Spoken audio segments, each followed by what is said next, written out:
Bienvenidos a todos a este último día de Desayunos Horizontes Latinos. Tenemos hoy dos películas más de esta competición de cine latinoamericano. El último verano de la Bollita, película argentina de Julia Solomonov, que está con nosotros, y Perpetuum mobile, película mexicana de Nicolás Pereda, el director está también aquí. Vamos a hablar con ellos enseguida, pero antes que nada, un extracto del último verano de la Bollita.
Perdón, Mari.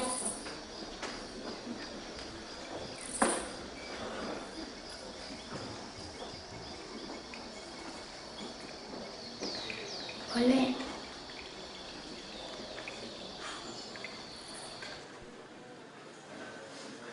El último verano de la Bollita, película argentina de Julia Solomonov en Horizontes Latinos. Bienvenida, Julia. La directora de la película. Y bueno, tú presentaste ya en San Sebastián hace unos años tu primera película, que era Hermanas, que era una película más política, en que hablabas un poco de la experiencia de tu familia, probablemente estaba inspirada en la experiencia de tu familia. Esta es una película más personal tuya ahora. Hola, sí, bueno, para mí las dos películas son muy personales y en una extraña manera también esta película podría considerarse política, digamos, pero con otra agenda, con otros temas. Esta de alguna manera podría decir que es más autobiográfica, y lo que sí considero que es mucho más personal de esta fue la manera de producirla. Como es una película en donde los niños son realmente el eje de la película, y uno de ellos ninguno de los dos tenía ninguna experiencia ante cámara, pero uno de ellos ni siquiera había ido al cine en su vida. Fue todo un trabajo muy largo de relacionarnos, un trabajo de casi 3 años, y entonces yo siempre tuve muy claro que quería que esta película, en cuanto a su producción, tuviera un equipo muy flexible, lo más pequeño posible.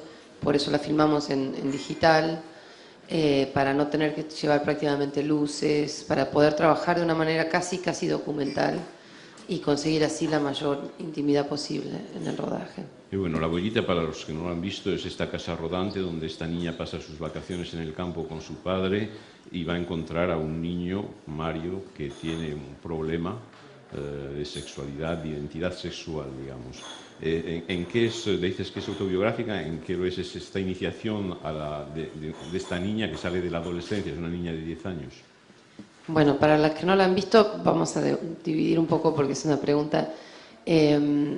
La Bollita era una casita rodante, que es un diseño argentino muy particular para mí, que flota.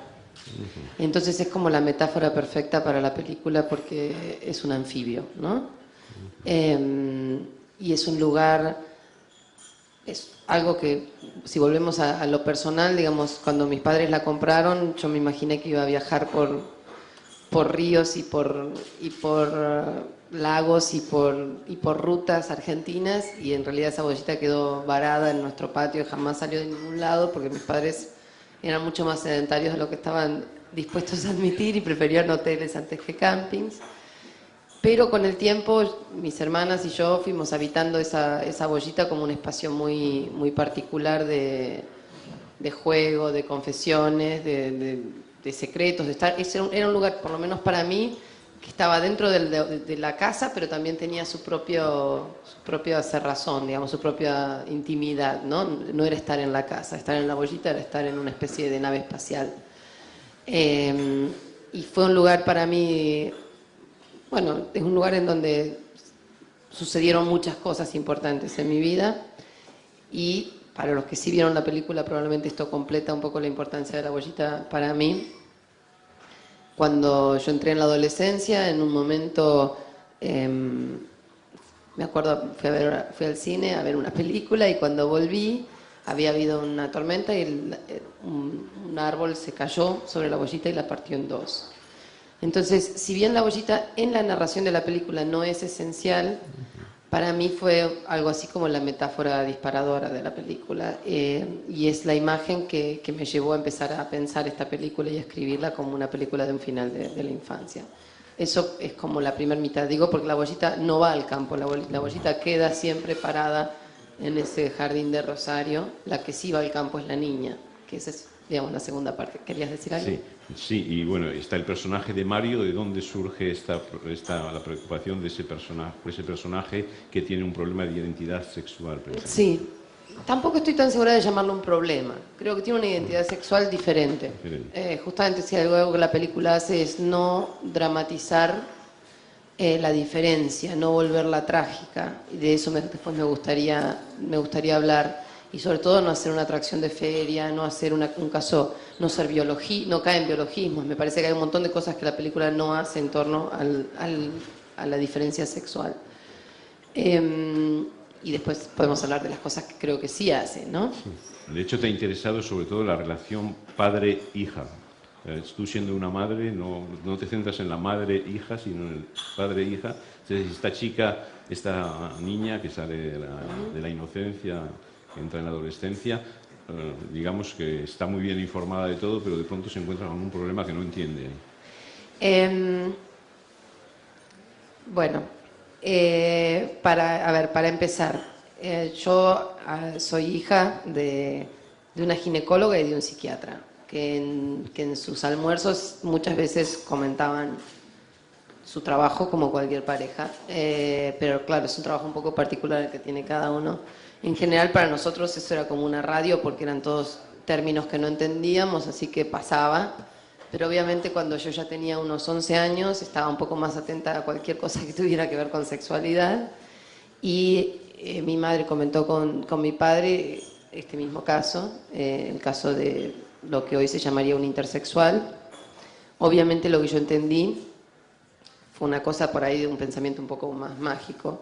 Digo intersexual porque no quiero decirlo para sacar el término ya el caso no es el caso de un hermafrodita. Y es una palabra que jamás aparece en la película, ni intersexual ni hermafrodita, porque toda la película está construida desde la mirada de una niña que no usa ninguno de esos términos, más allá de que el término hermafrodita no define el caso, ¿no?